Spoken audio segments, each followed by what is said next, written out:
Eh bien bonsoir tout le monde, ça faisait longtemps.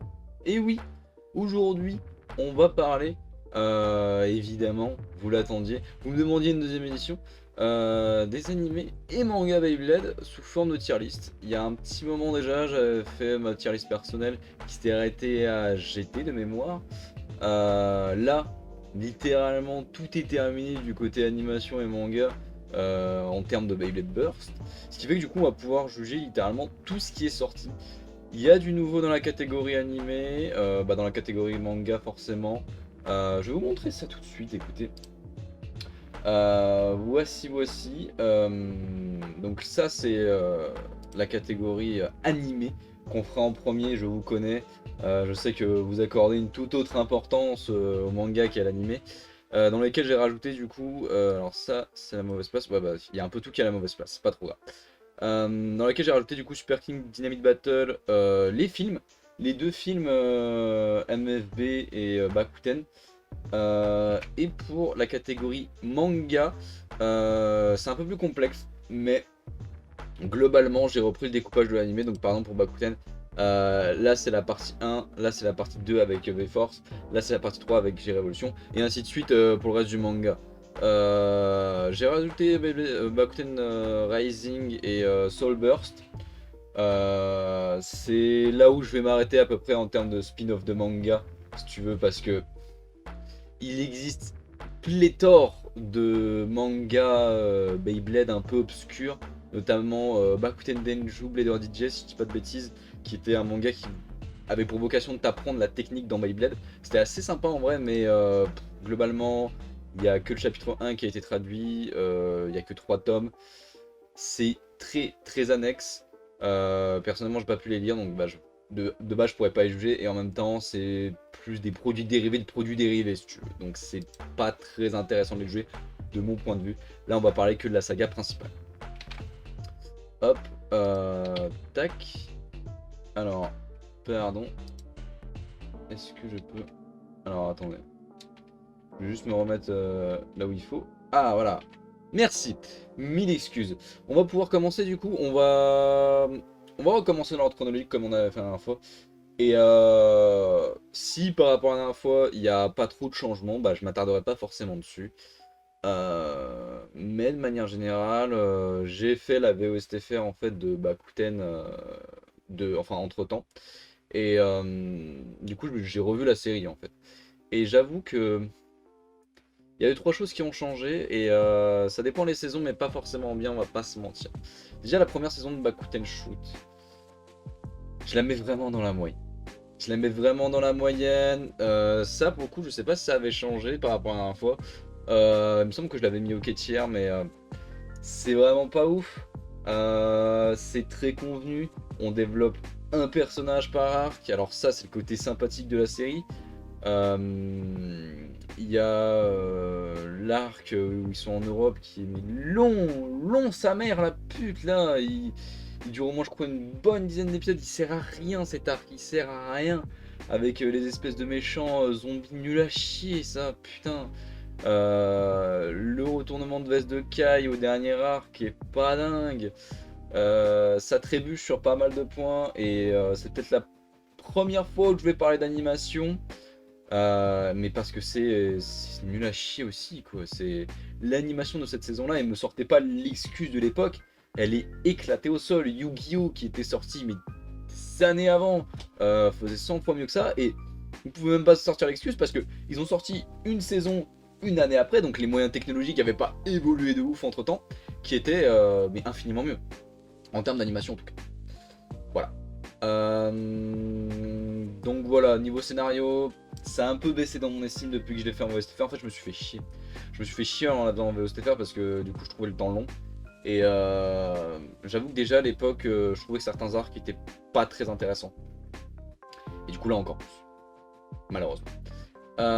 Écoutez, Shoot Beyblade 2002, V-Force de par chez nous.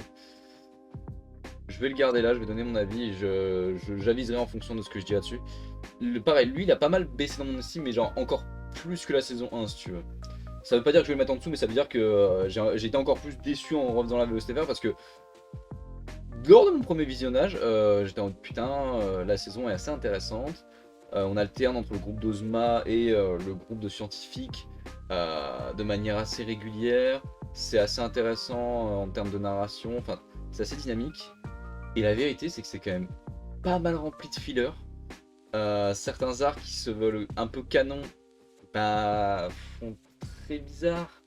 Je pense notamment aux fameux arcs où ils affrontent Cyber Dragoon, Dranzer, Drigger et Draciel, qui en vérité est pas dingue. On revoit pas vraiment Kane et sa bande après, donc c'est assez dommage. Le championnat du monde, il est balancé par-dessus la jambe. Tout le délire avec Zeo, ça a été compliqué, ça a été très bizarre. J'aime bien le message de fin, hein, la conclusion est bonne, mais voilà, personnellement, ça a un peu baissé dans mon estime et je pense que je le mets un poil en dessous de Bakuten Shoot, mais vraiment dans la moyenne. C'est dommage. C'est dommage, c'est dommage. J'ai Révolution par contre. Et bah. Et bah j'hésite. Bah j'hésite parce que. Je vais la mettre là pour l'instant, on verra en fonction des autres saisons. Mais à contrario, j'ai Révolution, c'est une saison que je trouvais bien quand je l'ai vue la première fois. Et que en la revoyant, j'étais en mode putain mais c'est que des dingueries. Il y a des combats qui sont thématiquement très forts. Le développement de Takao ou Tyson est vraiment beaucoup plus intéressant que dans les deux saisons d'avant où c'est un peu un sale gosse et ça pousse pas plus loin que ça. Là, on a une vraie remise en question. On voit un peu le côté aussi noir de Takao en fait, hein. Le côté un peu méchant, pas héros tout propre sur lui et ça fait plaisir à voir. Et ça fait plaisir à voir d'autant plus que c'est dans la nuance en fait. La première fois que j'avais vu G-Révolution, le tout début, je l'avais trouvé nul à chier. Vraiment, le début il m'avait dégoûté en fait. Et en le revoyant, et en comprenant en fait en amont bah, là où ça voulait aller au niveau du développement de Takao, j'ai un peu plus accepté. Et narrativement parlant, c'est quand même beaucoup plus dynamique que les deux saisons d'avant. Donc il y a vraiment un tiers d'écart entre les deux, selon moi encore une fois. Mais c'était une bonne saison, la conclusion est assez intéressante. Alors oui, sur la fin ça part bien en cacahuète, mais c'est pas déconnant. Moi ça m'a pas choqué la première fois que j'ai vu. Enfin ça m'a choqué mais dans le bon sens, c'est-à-dire que j'étais en mode ah, ils partent aussi loin pour le dernier épisode. Bon bah pourquoi pas, j'ai envie de dire. Et non, ça m'a fait plaisir à revoir, c'était une bonne conclusion de la saga. Et j'ai eu le sourire aux lèvres en quittant Bakuten Shoot grâce à cette saison. Ça fait plaisir. Je propose qu'on parle des films tant qu'on parle des sagas. Il est là, hein. Il est là et à ça d'être là, hein. On verra en fonction des autres saisons, mais à ça d'être là, hein. Parce que ce film est pas bien. Ce film est pas bien du tout. Il me semble, enfin non, même pas. Non, non. J'allais dire, il me semble que c'est tiré d'un chapitre du manga et que du coup ils ont un peu surdéveloppé là-dessus. Mais non, non, ça fait comme pour MFV, c'est-à-dire qu'il y a eu le film et il y a eu un chapitre dans le manga pour le promouvoir. Ce film, il a pour but, je crois, de faire une aventure qui est non canon à Daichi de base. Daichi, c'est un personnage qui est très compliqué d'apprécier pour ma part. Je l'aime vraiment pas. Je le trouve inintéressant en fait. Tout le délire autour des Dark Bladers avec Dark Dragoon, Dark Dranzer, enfin le même bail que dans V-Force en fait est très en surface. Les quatre personnages, bah, on n'apprend pas à les connaître, on sait juste que c'est des gosses qui se font corrompre au début et fin. Ils sont méchants parce que voilà, ils sont fait envahir par une aura noire, donc bah voilà, forcément c'est maléfique. C'est le minimum. C'est le minimum et clairement j'aurais eu le seum d'avoir payé ma place 10 balles pour aller voir ça au Cinoche. Clairement. Donc ouais non, ce film il est mauvais, il est pas bien. Bon bah vous me connaissez. On va parler de MFB. Let's go. Bon, allez, hein. Beyblade Metal Fusion ou Metal Fight Beyblade la saison 1, elle est beaucoup remontée dans mon estime parce qu'à l'époque elle souffrait pas mal de la comparaison avec les deux autres saisons d'après qui sont 4D et Metal Master, mais en vérité il y a pas mal de choses que les deux autres saisons n'ont pas. Il y a une vibe très intéressante dans pas mal des arcs. Le tout premier arc de MFB est grandiose. Je suis en train d'écrire une vidéo où je parle de la saga MFB sous forme de plusieurs longues vidéos, donc il y aura une vidéo dédiée à cette saison-là. Et vraiment, il y a plein de choses ultra intéressantes. L'arc 2 aussi est bien intéressant. Ça va assez vite de manière générale. Il y a l'arc où ils vont un peu rencontrer des bladers aux quatre coins du pays qui s'avère un peu long. Personnellement, le fait qu'il y ait des intrigues qui se finissent rapidement, ça me permet de garder les rythmes, moi. Et en plus, c'est pas totalement filler parce que ça poursuit l'intrigue de base sur plein de points. Donc en fait, ça permet en même temps de souffler un peu par rapport au rythme effréné qu'on avait vu avant dans la saison. Et ça permet d'entretenir le mystère sur pas mal de choses, notamment Tsubasa, la nébuleuse noire, le mystère autour de Eldrago, de Phoenix. Non, c'est vraiment super cool. L'animation est un peu aux fraises, ça c'est vrai, comparé aux deux autres saisons. Mais dans l'ensemble, c'est très bien. Très bien. Bonne re-surprise MFB en fait, si tu veux. J'ai appris à redécouvrir un animé malgré les années en fait, si tu veux. Et ça, c'est cool. Ça, c'est cool. Baku Tenchu... non, Metal Fight Beyblade Baku ou Metal Master. Ça bouge pas. Ça bouge pas. Je vais pas plus développer que ce que j'ai développé dans la première vidéo. Sur tous les points, c'est une masterclass, ça s'arrête jamais, le rythme est très bien dosé, les développements de personnages sont très bien dosés. Il y a un discours social à travers ce voyage dans le monde qui est absolument génialissime. On apprend à connaître du coup les différentes raisons de chaque personnage, leur légitimité à participer à ce championnat du monde. Et avec au final du coup un peu cette remise en question de Jinga, notamment dans le premier arc face à Dashan. Et on comprend que lui, son truc à assumer, c'est d'assumer la défaite de toutes les autres équipes et de porter leur espoir jusqu'au bout du monde. Non, vraiment, le truc c'est où il va de l'épisode 1 à l'épisode 51, donc c'est assez fou. C'est assez fou. Grosse surprise, n'est-il pas? Metal Fight Beyblade 4D, ça a été une claque quand je l'ai fait en VOSTFR. Parce que l'avantage de faire une VOSTFR, avec ses désavantages, c'est que certes c'est super long parce que tu passes beaucoup plus de temps sur l'épisode, donc quand t'es dans une saison que personnellement j'ai pas trop apprécié comme ces deux-là, et bah tu te fais chier, Et par contre, quand t'es dans une saison que t'apprécies vraiment, tu vois tous les petits détails et tu l'apprécies d'autant plus, et ça a été mon cas avec Metal Fight Beyblade 4D, que j'ai trouvé pareil, mais mené d'une main de maître de bout en bout. Le dernier arc, tu m'aurais pas dit qu'il avait été rushé, bah j'y aurais pas cru. Les développements de personnages sont cool. Le fait de vouloir réunir plein de types de personnalités de Blader pour l'avenir du monde, c'est une idée très intéressante. Et la continuité qui s'ensuit avec la saison d'après est très bien menée. Non, c'est pas une confrérie, mais le groupe du Soleil Noir, enfin les disciples de Nemesis tout simplement, sont très intéressants, ils sont beaucoup plus nuancés qu'il n'y paraît en fait. Il y a un second niveau de lecture dans pas mal de choses qu'ils disent. Pareil, quand on parlera du film, il y a 2-3 parallèles à faire qui sont assez intéressants au niveau du lore. C'est une réussite. Ils sont à égalité, les deux, pour moi. Les deux saisons sont à égalité, elles sont absolument incroyables, donc que des dingues.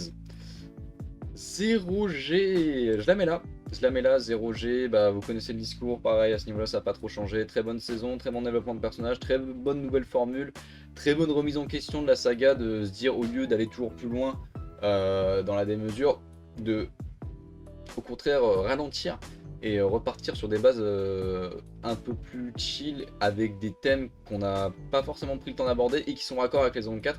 Tout ça, c'est très bien mené. Malheureusement, bah, vous connaissez l'histoire, le truc se sera terminé un peu succinctement. On aurait aimé en voir plus, on sent qu'il y a certaines idées qui auraient aimé être développées un peu plus, mais ça reste malgré tout une masterclass quand tu regardes la saison de A à Z en fait. Hein. Quand tu regardes la saison, c'est réussi, ça sait où ça va, enfin, c'est du niveau de Metal Fusion, mais Metal Fusion a l'avantage d'avoir quand même 2 autres saisons derrière pour rajouter des choses. On aurait aimé au moins une saison de plus pour 0G qui, bah, effectivement, avec son format 10 minutes, est certes intéressant, parce que ça s'adapte en même temps à ses thématiques et à sa narration, mais manque peut-être un peu de contenu. Peut-être. Hop, pardon.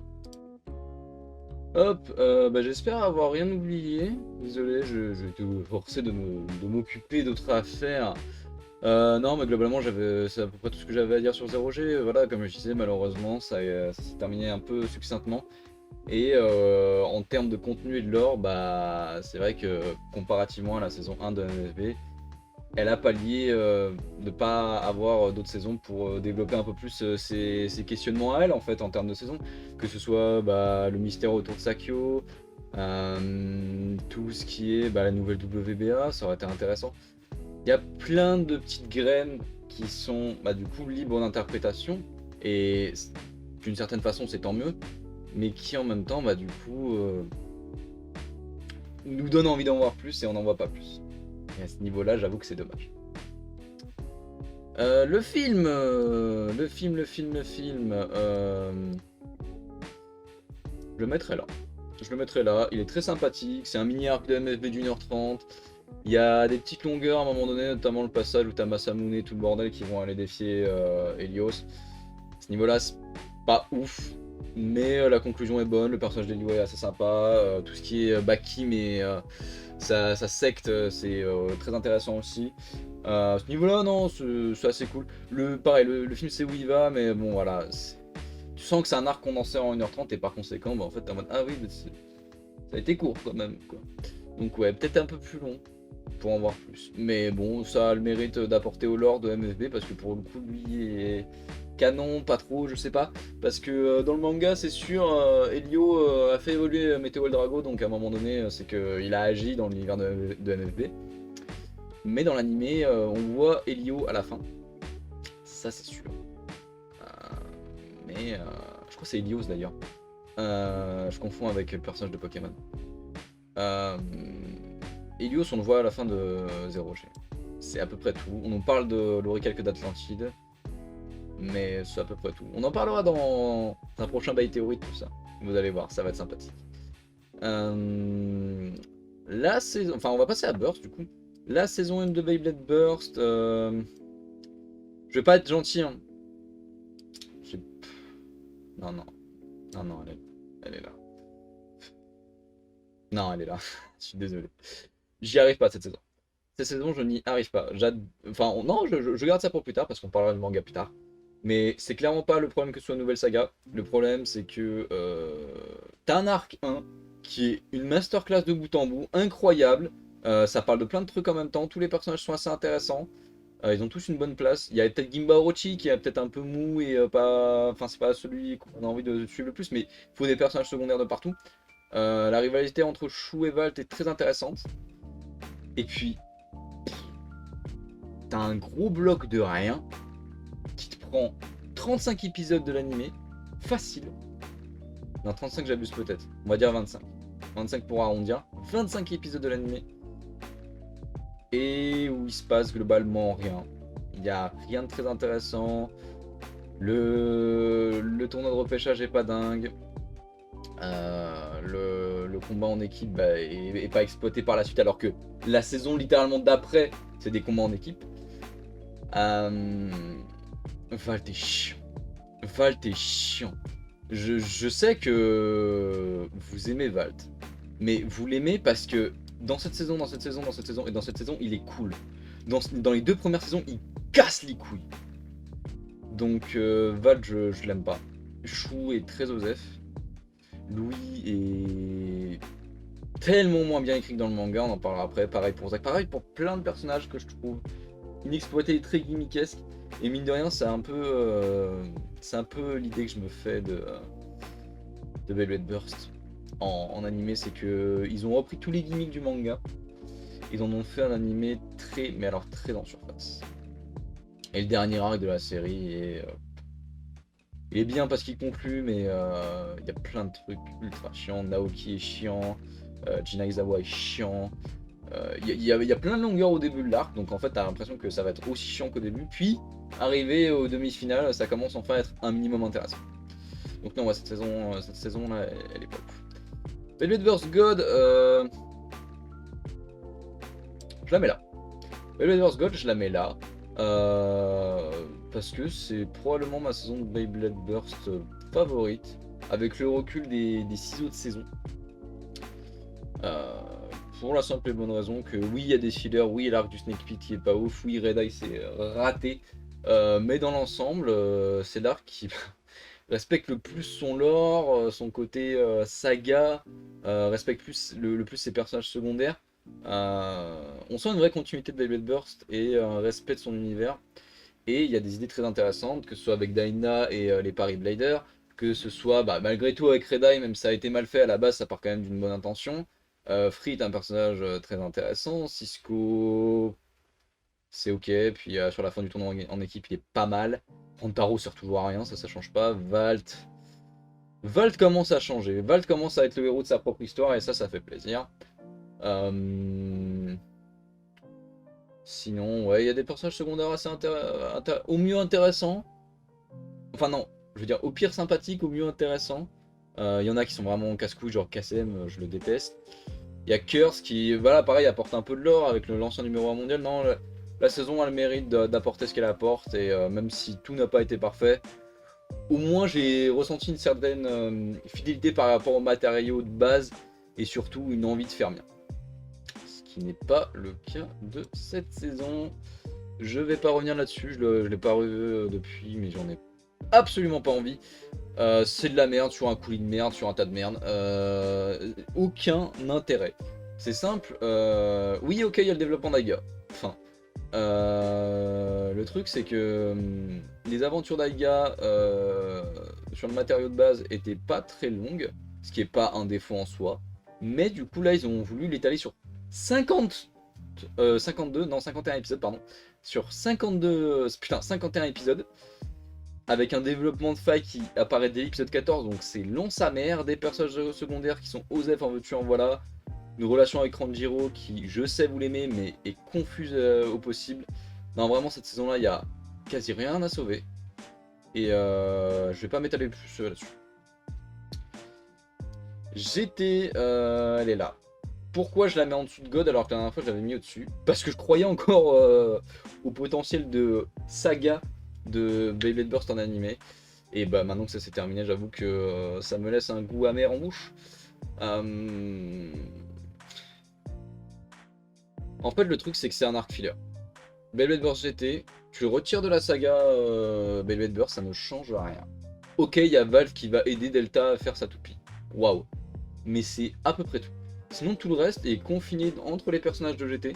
C'est l'aventure de Dante dans son coin et voilà. Et même intrinsèquement à la série, ça trébuche sur pas mal de points. Il veut faire de Dragon la meilleure toupie possible, mais qu'est-ce que ça veut dire? On sait pas concrètement. Le développement de Gwyn est incomplet, hein, on va pas se mentir, même s'il est très intéressant. Arthur Percival, pareil, à un moment donné, il aurait fallu un peu plus de charisme dans ce méchant. Parce que c'est quand même censé être le gros méchant de la saison. Et après sa défaite contre Dante, il est ridicule au possible et je trouve ça dommage. Donc voilà, pas mal de défauts dans cette saison, mine de rien. Et encore une fois, du filler en veux-tu en voilà. C'est dommage, c'est dommage. Pour une saison qui a quand même diminué de moitié son temps de visionnage, c'est très dommage. Allez, toi tu parles là. J'ai passé une année entière à dire pourquoi cette saison c'était pas bien. Je vais pas m'étaler plus que ça. Je vais pas m'étaler plus que ça.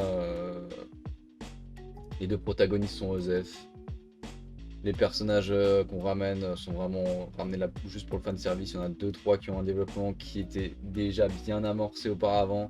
Donc au final, on n'a pas tant de nouveaux que ça et c'est très dommage. Chou, bah, c'est la même chose que dans Show Z. Donc on l'a déjà vu et on sait où ça va. Len, c'est quoi? C'est un méchant? C'est juste un antagoniste? C'est un mec normal? On sait pas. On sait pas et c'est très confus. C'est très confus à ce niveau-là. Il y a plein de semblants d'idées qui sont absolument pas exploitées. J'ai rien ressenti en finissant cette saison. Enfin, à part de la haine. Et j'ai vraiment eu l'impression de perdre mon temps en fait quand je l'ai regardé. Malheureusement. Donc voilà, je vous invite à voir les reviews que j'ai faites en fait sur la saison parce que ça catalyse un peu tout ce que je pense de cette dernière là. Beaucoup plus que le petit avis que je viens de vous balancer là. En fait, je vais pas non plus trop m'étaler sur DB parce que bah il y a eu une année entière de reviews où j'ai parlé de l'animé, donc bah allez au moins vous taper les épisodes les plus importants histoire de comprendre un peu pourquoi j'en suis arrivé à ces conclusions là. Dynamite Battle, bah, c'est dans le même tiers que j'étais pour moi. Dans le même tiers que j'étais pour la simple et bonne raison que des très bonnes idées, de très bons développements. Non, je la mets quand même au-dessus. Non, je la mets là, ouais. Je la mets là, ouais. Il y a de très bonnes idées, il y a de très beaux contenus, c'est bien développé de bout en bout, mais il y a de gros points noirs qui freinent un propos intéressant dans la série. Déjà, Belle, c'est un protagoniste, mais il n'a pas vraiment d'entité particulière, si tu veux. Tous les protagonistes de Velvet Burst, et j'ai bien dit tous, même ceux-là de base, avaient un message, et lui n'en a pas vraiment. Il a plus le cul entre deux chaises, et on a plus l'impression de voir un Valt déguisé en méchant qu'un vrai protagoniste avec sa personnalité, ses ambitions, etc. Et c'est triste de voir autant de personnages super bien développés dans cette série, sauf le protagoniste. Et l'antagoniste, Rashad, qui, bah pareil, a le cul entre deux chaises. La conclusion finale de ce personnage est quand même très bizarre. On sait pas pourquoi il change, on sait pas si t'es vraiment méchant. Ça manquait de développement et ça manquait d'au moins 2-3 épisodes à la fin. Et la fin de cette série est la pire en fait, hein. Je réfléchis mais... Bah oui. Parce que je m'explique. Beyblade Burst, première saison, et bah clairement la fin pour moi c'est peut-être la meilleure. Puisque elle amorce directement une saison 2 en mode bah les gars c'est pas fini, Val peut pas en rester là. Bim, Beyblade Burst God, il prend sa revanche sur tout le monde, il devient le champion du monde, il finit son histoire avec Chou. Masterclass. Donc Beyblade Burst God avec, c'était très bien ça. Beyblade Burst Chosette, bah malgré tout ce que j'ai eu à en dire, bah le but d'Aiga à la base c'était de vaincre Valt, il bat Valt. Fin de l'histoire, merci, au revoir. Et à la limite, j'ai envie de dire que le fait qu'il ait déjà battu Valt auparavant, mais que c'était pas vraiment une victoire, c'était quelque chose d'intéressant. J'étais... Oui, sauf oui, il défait les plans d'Arthur, mais c'est compliqué. Cette saison-là, bon bah ok, la fin est éclatée, mais il y a une fin de compétition, Len a enfin trouvé son chemin. Les deux frangins ont appris à se comprendre. Bon, il y a une conclusion. Elle est mauvaise, mais il y a une conclusion. Là, pardon. Non, bah tu sais quoi, je vais faire ça parce que sur la longueur, c'est mieux que j'étais, mais ça manque de sel. Là, il n'y a pas de conclusion. Il n'y a pas de conclusion, pourquoi? Parce que les antagonistes et les protagonistes ne portent aucun message. Et du coup, quand on arrive à la fin, bah ok, c'est fini, mais... Merci, au revoir. Et ce qui est encore plus triste, c'est que c'est quand même la dernière saison de la saga. Et que ta saga est censée se terminer sur ça. Ça aurait coûté quoi de faire même des freeze frames avec des images, avec une petite voix de narrateur, la voix de Valt qui te raconte un peu ce qui s'est passé dans la suite du Beyblade si tu veux. Même un épisode flashback pour le dernier j'aurais pris, tu vois. Mais un truc qui te raconte tout ce qui s'est passé. J'ai été déçu. J'étais déçu de Dynamite Battle. Et ouais non, je peux pas le mettre au-dessus de OK tiens. Donc voilà. Mine de rien, c'est un peu disparate, hein. C'est un peu disparate. Alors oui, MFB monopolise clairement le top du classement, hein. Mais après, ça devient assez varié. Il y a du Bakuten, du MFB et du Burst. Beyblade Burst en quêtière, Bakuten qui tire un peu la patte, hein, quand même, on va pas se mentir, là, c'est quand même bien en bas du classement. Et puis, ouais, il y a quand même 3 saisons de Beyblade qui sont en bas, donc c'est vrai que MFB monopolise clairement le top du classement. Vous savez, pour moi, c'est les saisons les mieux écrites qu'on ait eues. Les plus matures, enfin bref, vous connaissez mon avis là-dessus. Il y a quand même des saisons de Burst et Bakuten qui remontent bien le niveau, hein. Et bah voilà, par contre, en bas ouais, c'est que du Velvet Burst malheureusement. Je sais que j'ai l'impression de rater quelque chose. Et encore en animé beaucoup moins qu'en manga. Mais c'est mon avis sur la saga, qu'est-ce que vous voulez. Ces deux saisons-là, clairement c'est à bannir, hein. Tu les enlèves, celle-là beaucoup moins que celle-là quand même. mais tu les enlèves, le message est le même. Mais on aura l'occasion de parler de la saga Beyblade Burst plus en détail une autre fois. Nulle inquiétude. Hop, on va passer au manga. Et oui, au bon manga qu'on avait éclipsé la dernière fois. Alors, du coup, on va commencer par Bakuten.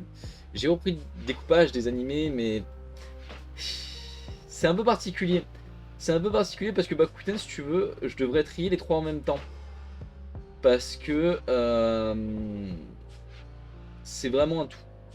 C'est vraiment un tout. Et c'est le cas pour pas mal d'arcs de manga qui suivent pas le découpage de l'animé, et tant mieux. Et qui, du coup, s'émancipent de pas mal de choses, quoi. En tous les cas, le premier arc de Bakuten, il est là. Hein. Le tout premier arc de Bakuten, il est incroyable. Il est incroyable parce qu'il te parle de la technique dans Beyblade, il te parle de Tyson, Tyson slash Takao, qui est beaucoup plus intéressant que dans l'animé. Il y a beaucoup plus de personnages qui visent à créer un développement vis-à-vis et de Kai, et de Max, et de Rei, et de Takao. Enfin, c'est vraiment super cool. Les Borg sont beaucoup plus terrifiants que dans l'animé où ils occupent juste la fin de la saison et Ciao by Cimer. Et après on le revoit dans G-Révolution, mais c'est pas vraiment pareil. Alors que là, ils arrivent en plein milieu du manga, ils détruisent tout le monde, et on les revoit qu'à la fin, et où on sait que putain, ça va être la merde, tu vois. La conclusion, ok. Ok, pourquoi pas. C'est pas la meilleure, ça aurait pu être mieux, mais c'est ok, tu vois. Et en plus, il y a pareil des petits éléments de lore qui sont mis ça et là, donc c'est cool. Non, vraiment, elle est là. Alors, je le mets là, mais à prendre avec des pincettes. L'arc V de Bakuten Shoot Beyblade est très restreint. Il est très restreint et tu sens que l'auteur en fait voulait pas tant s'attarder sur ça en fait. Probablement dû à des retards de publication. Les chapitres sur Daichi qui sont pour le coup Daichi de mon point de vue est un personnage beaucoup plus intéressant en manga qu'en animé. Donc les chapitres sur Daichi qui prenaient en fait à chaque fois sur la publication. L'arc est beaucoup plus court en conséquence et beaucoup plus expéditif et du coup les personnages sont beaucoup moins intéressants, il n'y a que Zeo qui est vraiment sympathique, il n'y a pas vraiment de conséquences pour les protagonistes sur cette saison là, donc mine de rien c'est pas incroyable, mais on sent que c'est un arc de transition et que ça n'a pas pour autre ambition de faire ça, donc c'est pas grave. C'est pas grave. Dites-vous que c'est accroché à ça, et que malgré tout ça reste en A. Le dernier arc par contre, il est masterclass. Le dernier arc, je suis désolé, il est masterclass parce que tout du long du manga, on nous a introduit du coup deux protagonistes qui sont Tyson et Daichi, qui vivent leur aventure chacun de leur côté et qui vont mener en fait à se rejoindre dans ce dernier arc. Et c'est beaucoup plus intéressant que dans l'anime où t'as juste Daichi qui débarque de sa montagne, il va voir Takao, il fait hein. Ils font équipe ensemble, et voilà. Alors que là, on nous a introduit les deux personnages, ils vont faire équipe, ils vont apprendre à se connaître, ils vont apprendre à connaître les objectifs de l'un et de l'autre, avec Daichi qui a un objectif clair, une motivation claire, et Takao qui lui est beaucoup plus en retrait et a un objectif certes, mais beaucoup moins façon shonen en mode je serai le plus grand Hokage. Non, lui, il a un objectif qui est beaucoup plus subtil que ça. Et avoir l'opposition subtilité et un peu force brute dans la même équipe, autant dans les faits que dans les développements de personnages, c'est très intéressant. Il y a du beau combat, il y a du beau développement, les inventions des nouvelles bases sont assez cool. Et puis là, cette fin, on sait absolument pas, bon spoiler, mais en même temps ça date d'il y a un moment donc fallait y lire les scans. Cette fin, on sait absolument pas à la fin qui a gagné. Donc non, j'adore la dernière partie de manga de Bakuten Shoot. Voilà. Metal Fight, en fait c'est un peu le même discours que Bakuten, c'est que là certes je l'ai divisé en 4 parties, mais à la limite je le diviserai en 2 parties avec Shogun Steel qui lui pour le coup est vraiment à part. Mais c'est un tout le manga Metal Fight quand même. Hein. Il y a quand même plus de découpage que dans Bakuten, certes, mais ça reste un tout. On va pas se mentir, Euh, donc ça va être compliqué de distinguer les parties les unes des autres et d'en mettre une au-dessus de l'autre, en fait, tout simplement. La première partie, je la mettrai là. La première partie de MFB, donc qui compte les pré-hybrid wheel system et l'hybrid wheel system, est incroyable. Euh, L'arc où Jinga débarque en ville, affronte Ryuga, doit refaire sa Pegasus. Enfin, c'est que des péripéties absolument ouf avec plein de développement de personnages super intéressant. L'arc du Battle Blader est aussi très différent de l'animé mais aussi très sympathique. Il va forcément un peu plus vite que dans l'animé mais ça se ressent pas. Genre, tu sens que c'est une proposition différente. Le délire autour de Phoenix est assez sympa. Je saurais pas dire si avec le design du manga j'y aurais cru. Si ça m'avait autant surpris que dans l'anime à l'époque, parce que bon, il y a quand même une différence de standing entre les deux costumes. Mais pareil, c'est une proposition différente si tu veux. Donc mine de rien, on me propose quelque chose d'assez différent. Des combats aussi qui sont vraiment pas les mêmes que dans l'anime. Dans l'anime, il y a beaucoup de coups spéciaux, des stratégies basées sur ça, mais dans le manga, c'est beaucoup plus dans les faits. C'est beaucoup plus. C'est vraiment des toupies qui s'affrontent, si tu veux. La stratégie de Pegasus de passer dessous le dragon pour la relever. La stratégie de Leon de retenir le dragon au centre pour laisser s'écraser les murs du stadium. Il y a plein de trucs intéressants. Et non, vraiment, c'est une proposition différente de l'anime qui est cool, qui sait où elle va, qui a une bonne conclusion. Et qui vraiment. Oui, non, c'est vrai que du coup, le découpage est peut-être un peu plus clair que dans Bakuten. Le manga aurait pu s'arrêter là. Le manga aurait pu s'arrêter là, ça aurait été très bien. Voilà. Metal Master, intéressant comme point de vue. Enfin, comme saison. Où est-ce que je la placerais? Ouais, non, je la placerais un peu au-dessus quand même. Quoique. Non, je la place avec. Je la place avec parce que. Ah merde, non, c'est pas ça. Ça, c'est après. Je la place avec. Parce que c'est un peu le même discours, on est sur une proposition qui est en même temps un point commun, c'est-à-dire le championnat du monde de Beyblade.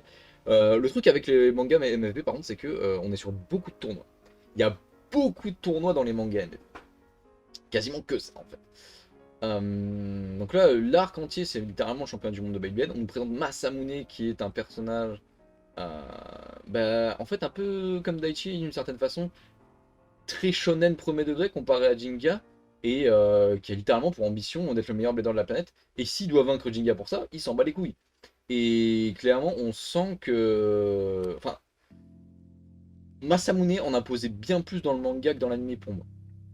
Même si dans l'anime il est hyper intéressant, mais en termes de force brute, quand je voyais Masamune dans le manga, j'étais en mode oh, la scène où il fume Benkei, Kenta et Kyoya en s'envoyant des chips, elle est incroyable. Et c'est d'autant plus impressionnant de le voir se faire casser la gueule par des mecs comme Julian ou pire Damian. Le personnage est très intéressant, on sent qu'il y a un vrai lien qui a été tissé avec Jinga. Et il a été respecté jusqu'à la fin de la saga ce personnage. Donc ouais non, plutôt cool, plutôt cool.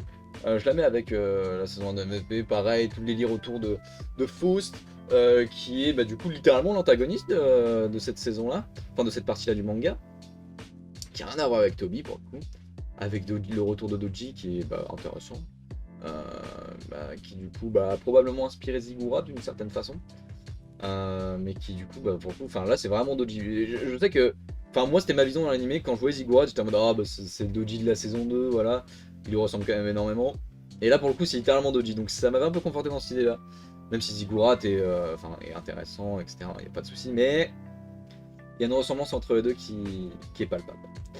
Mais du coup le manga est là, hein. Le développement de Damian est assez intéressant. Pareil, on est sur quelque chose de complètement différent par rapport à l'anime. Damian, c'est vraiment un bon gars en fait qui a été manipulé. Faust, à contrario, lui c'est vraiment un connard jusqu'au bout. Et le parallèle entre Ryuga qui doit vaincre Faust et Jinga qui doit vaincre Damian est plutôt intéressant. Et on se demande sincèrement quand ça va clasher entre les deux, entre Jinga et Ryuga, et quand ça va clasher, ça va Ça va être fou. Et là par contre, on entre dans un game totalement différent. La saison 1 et la saison 2 de MFB avaient des propositions différentes en animé par rapport au manga, certes, mais c'était à peu près la même chose. On avait le Battle Blader pour la saison 1, on avait le championnat du monde pour la saison 2, c'était différent en chemin, mais globalement, c'était à peu près la même chose. Très bien. Metal Fury, ça n'a rien à voir. Dans Metal Fury, en animé, vous connaissez l'histoire, deuxième salve de fragments d'étoiles, on va chercher les Bladers légendaires, bataille finale contre Nemesis, fin, très bien, tout le monde est content. Ok.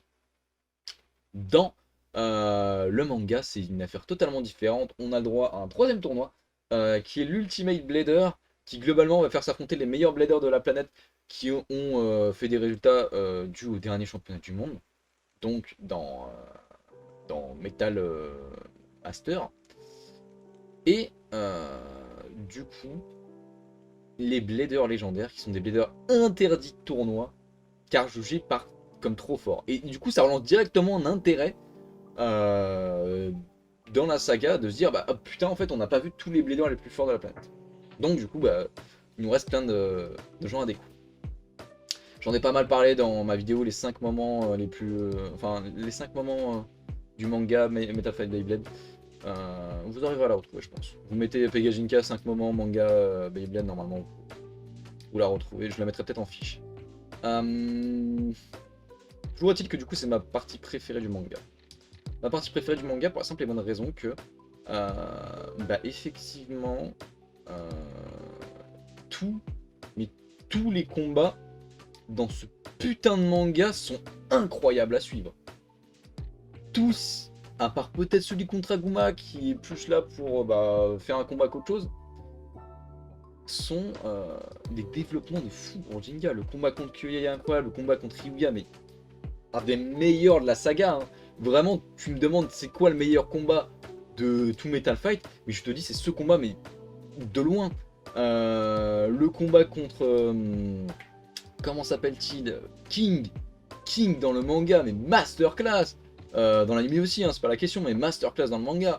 Le combat contre Chris, wow, graphiquement, ce combat il part tellement loin.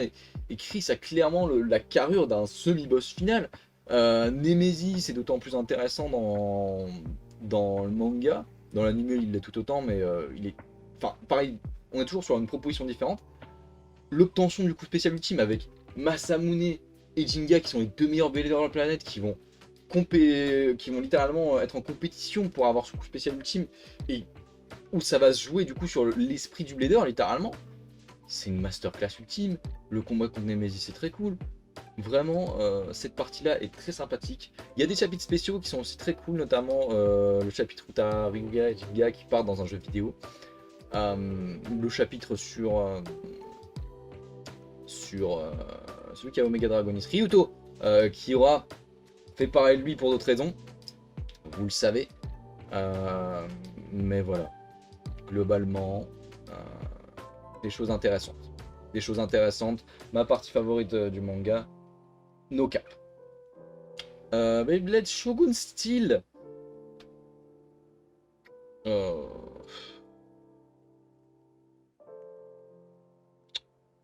Compliqué.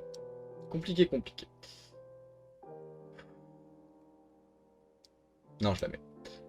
Beyblade Shogun Steel, en fait, c'est une proposition différente, autant graphiquement que au niveau de l'histoire. Il y a une narration totalement différente. Zero Kuragane est un protagoniste totalement différent. Ça dure 2 tomes, c'est assez court. Là, pour le coup, tu vois, le Neo Battle Blader, je l'ai senti rusher. Enfin, genre, le Neo Battle Blader, il commence fin du tome 1 et tout le tome 2 avec des chapitres bonus. C'est la fin du Neo Battle Blader. T'arrives à la fin, t'es en mode c'est fini. Donc, c'est très dommage. C'est en conséquence dessus, vous savez, donc c'est pas la faute d'Adachi, c'est sûr. Mais la résultante est que c'est dommage. Ça reste quand même très bien, mais on sent le rushage. Les personnages restent cependant très intéressants, il y a du lore qui est exploité. Zero Kuragane est super cool comme protagoniste, Kira Ayama, un développement tout autre que dans l'anime et pour pas mal de gens meilleur, et je le comprends. C'est pas mon avis, mais je le comprends. Donc non, Shogun Steel, des bons bails. Des bons bails. Allez, hein. Beyblade Burst en manga, la saison 1, c'est un putain de sans faute. C'est un putain de sans faute sa grand-mère. Le manga nous présente Valt, du coup protagoniste très exubérant, qui crie beaucoup comme dans l'animé, mais qui a des développements absolument incroyables au niveau de ce qui se passe dans l'arc 1 de l'animé. Et il ne cesse de progresser sans perdre sa personnalité un peu exubérante. Et mine de rien, on sent une forme de maturité qu'il acquiert, et j'aime ce type de Valt, si tu veux. Sa relation avec Shu, bah, pour le coup, le bail avec Redai est beaucoup plus logique. Alors après, on parlera de la saison 2, de comment ça a été exploité, mais au moins l'introduction était mieux faite que dans l'animé. Louis, pour revenir là-dessus, l'antagoniste est vraiment beaucoup plus intéressant que dans l'animé, pour la simple et bonne raison que il est plus fort que tout le monde de base, et il s'entraîne 100 fois plus que tout le monde, donc mathématiquement, il est plus fort, c'est ce qu'il dit à Valt. Et Valt arrive à lui montrer que la mentalité change des choses. Il n'y a pas que des faits, et que réellement être un bon gars, ça aide. Et que ça change le cours des choses. Et même dans la défaite, Valt arrive à prouver quelque chose à lui. Et c'est un super beau message, super bien exploité, et je trouve que c'est exactement tout ce dont quoi le manga est passé à côté, en fait, si tu veux. Donc voilà, l'animé est passé à côté. La progression de Valt dans le tournoi national est évidemment beaucoup plus logique, puisque bah, il affronte les 4 prodiges, en fait, littéralement. Alors pas Chou, mais voilà, il l'affronte après, on va dire, voilà.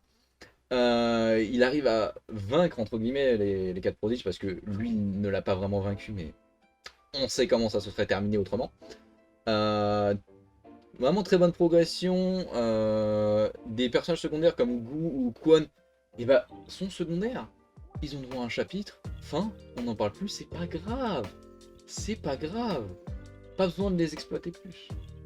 Donc l'arc 1 du manga Beyblade Burst, c'est une putain de masterclass. Et bordel que quand j'ai fini cet arc-là, j'étais en mode j'en reveux. Et quelle ne fut pas ma déception, chers amis, avec la partie sur Beyblade Burst God, en fait. La partie sur Beyblade Burst God, en fait, le problème c'est que c'est le bordel. C'est le bordel parce que Val débarque à la BC seul, il va faire des combats en équipe. Pourquoi pas? C'est une nouvelle proposition par rapport au manga. Parce que le manga, il n'y a pas eu le tournoi en équipe. Donc en vrai, c'est une proposition intéressante. J'aurais pas dit non.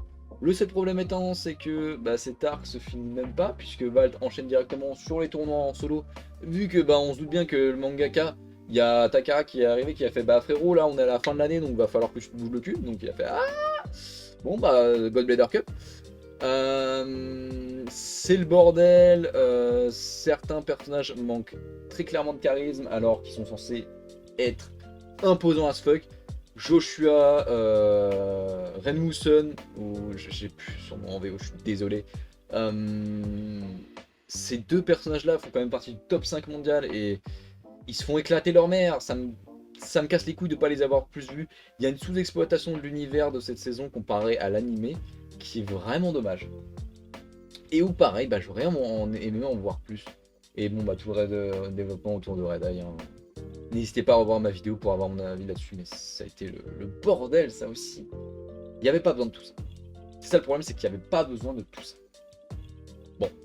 Ça fait un petit moment que je parle, donc je vais boire un peu. Ceci étant, ça permet du coup de donner une conclusion à la saga de Valt, et conclusion qui pour le coup est le bienvenu. Ça, je le retire pas. Beyblade Burst Shonen, mine de rien, est un peu au-dessus en termes de manga pour la simple et bonne raison que bah là ça sait où ça va. Aiga progresse et veut battre Valt. C'est quoi le chemin pour battre Valt? Devenir champion du Japon en battant lui, donc c'est pas rien, donc on sent les progrès de Aiga. Et il fait le tournoi national avant d'affronter Valt en finale, il le bat, enfin, merci, au revoir. Et là vous me dites, bah Pega, c'est assez où ça va, c'est assez sympathique. Pourquoi tu le mets pas là? Parce qu'en plus dans le manga, Aiga il a un développement aux antipodes de Valt qui est plutôt ambitieux. Et je vous répondrai que c'est vrai. Le problème c'est qu'il y a beaucoup de chapitres OSEF où Aiga affronte des adversaires clairement indispensables. Et clairement, on aurait pu déjà cut pas mal de choses et je trouve ça assez dommage. Mais ça reste bien, hein. Ça reste très bien. Je regarde un peu la suite en fait. Non, non, mais peut-être qu'il y aura personne dans cette catégorie là pour le coup. En D, il y aura peut-être personne. Mais non, c'est très bien. Aku. Ouais. Shotet, c'est cool. C'est convenu, c'est un peu convenu hein, quand même. Hein. Ouais, Shotet, c'est ce que je disais, c'est-à-dire que Aiga, il veut affronter Valt. Il arrive à battre Valt. Merci, au revoir. Donc bon, c'est cool, mais voilà. Et par contre, pour monsieur là, c'est le bordel ce manga. J'ai relu plusieurs fois cet arc-là. J'ai rien compris. J'ai rien compris. Sans déconner. Un coup, il va affronter Fumiya. Un coup, il va faire un tournoi international. Et puis après, il va capturer des insectes. Tu sais pas pourquoi. Ensuite, on revient au tournoi. Enfin, c'est pas national, mais où il peut affronter le champion du monde. Finalement, t'as Arthur qui débarque. Faut qu'il aille affronter Arthur. Après, tu te dis, bah, il va affronter Aiga. Non, en fait, il y a Gwyn qui débarque. Puis, en fait, c'est un match. Enfin, il reste 3 chapitres, donc il faut faire un match final. C'est le bordel. La narration, elle est aux fraises dans cet arc-là. Et de bonnes idées, hein. De bonnes idées, mais putain, clairement, sous-développé, quoi. C'est trop le bordel. C'est trop le bordel. Mais ça me fait chier, hein, parce qu'il y a vraiment de bonnes idées dans cet arc-là. Donc, dommage. Vraiment dommage, parce que la conclusion, pareil, ça m'a un peu fait l'effet Dynamic Battle, c'est ah bah c'est fini. On fait un combat contre Gwyn et Arthur, il a cassé Apocalypse, donc bah voilà, fin. Et pourquoi comment devrait y avoir un match en duo qui est organisé avec plein de spectateurs, et pourquoi c'est ce match-là qui fait la fin de la saga, on sait pas. Ceci étant, le pas post-game, mais l'aventure après cet arc-là, on voit Gwyn, Valt et Drum imaginer le système de Super King, est assez intéressant. Mine de rien, ça rajoute pas mal de lore. Peut-être un petit OAV là-dessus, ça aurait été sympa. Tu vois, le truc qui me fait chier avec l'animé, c'est que ils auraient pu aussi faire un peu des efforts sur certains trucs. Mais bon, ils sont contents du strict minimum, et surtout en fait en comparaison aux anciennes versions d'animé, où bah, on a eu des films, on a eu des produits dérivés, etc. Là, ça a été le strict minimum niveau animation et manga concernant Beyblade Burst. Hein. C'est dommage. C'est dommage. Super King. Non, là. Quelle masterclass. Quelle masterclass. Enfin, j'ai lu ce manga, j'ai fait ah non, non, mais en fait, il n'y avait pas de problème avec le postulat de base de Super King. C'est vraiment l'exécution de l'animé qui a fait que de la merde. Super King en manga, mais c'est trop dingue. Le postulat de base, c'est on refait un ranking des bladers pour donner sa chance à peu près tout le monde, avec un système de classe et de rang, avec des gens à battre, etc. Hikaru et Yuga ont rien de spécialement d'exceptionnel par rapport à des bladers peut-être un peu plus forts qu'eux, notamment Len. On suit la progression des 3 protagonistes à travers l'univers du Beyblade, donc c'est logique qu'on revoie les anciens personnages. Ils sont pas du tout exploités en tant que fanservice. Le développement de Hyuga et Hikaru, mais merci mon dieu, ils se suffisent l'un séparément de l'autre, mais une fois unis, ça forme une nouvelle chose et c'est absolument génial. Le dernier combat entre Yuga, oui, oui c'est ça, Yuga et Len est absolument incroyable. La remise en question de Hikaru, mais c'est une masterclass. Il y a tout qui va. Le truc était bien écrit du début à la fin. C'est un bon arc qui s'inscrit bien dans la continuité de Beyblade Burst et qui propose de nouvelles choses. Merci. Il n'y avait pas besoin de plus. J'en demandais pas plus. Mais voilà. En animé, ils ont fait de la merde parce que c'était fanservice, parce qu'il y avait moyen de vendre plus de toupies et ça me dégoûte. Personnellement, ça me dégoûte. D'avoir eu du potentiel à ce point-là et de l'avoir gâché. Mais bon, que voulez-vous? C'est pas bien grave. Dynamite Battle. C'est compliqué. C'est très court. Mais en même temps, je peux pas vraiment dire que ça... Non, oui, non, c'est ok. Hein. Je le mets là. Je le mets là parce que... je sens quand même que ça a été écourté. Ça aurait mérité un tome 21 quand même. Hein. Ça va mériter au moins autant de tomes que les autres sagas. Mais bon, c'est pas bien grave. Mais la progression de Belle est logique. Il a un vrai message, merci. Le thème de la justice qui est abordé, merci. Qu'est-ce que la justice? Est-ce que c'est un système aussi autoritaire que celui de Rashad? Ou est-ce que c'est celui de Belle, un peu je m'en foutisme et un peu bâtard sur les bords? Et ben on comprend que c'est un peu un mélange des deux avec Dynamic Battle, donc merci mon dieu.